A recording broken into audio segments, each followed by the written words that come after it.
Hi.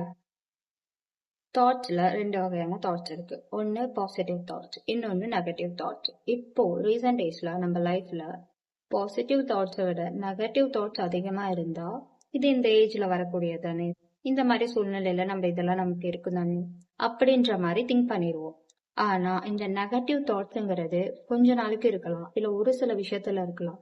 இது தொடர்ந்து நம்ம லைஃப்ல இருக்கு அப்படின்னா இது நமக்கு ஒரு சைக்கலாஜிக்கல் சிம்டம்ஸ்.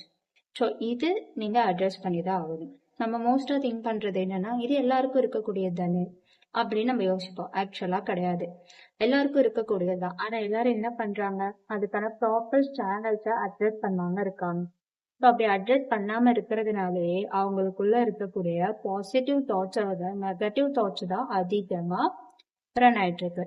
ஸோ இந்த மாதிரி விஷயங்களுக்கு நீங்க கண்டிப்பா சைக்காலஜிஸ்டா அனுப்பலாம். Hello, I am Zainab. I am Wellhope psychologist. Wellhope வந்து உங்களுக்கு ஒரு சேஃபான ஆன்லைன் பிளாட்ஃபார்ம். வெல்ஹாப்ல நீங்க ஷேர் பண்ற எல்லா விஷயங்களும் ரொம்ப கான்ஃபிடென்ஷியலா தான் இருக்கும். ஸோ வெல்ஹாப்ல நீங்க 24/7 நீங்க கவுன்சிலிங் எடுத்துங்க, எந்த ஒரு ஹெசிடேஷனும் இல்லாம. உங்களோட மென்டல் ஹெல்த் ஜேர்னில நீங்க தனியாக உங்களுக்கு ஒரு நாங்களும் இருக்கும். தேங்க்யூ.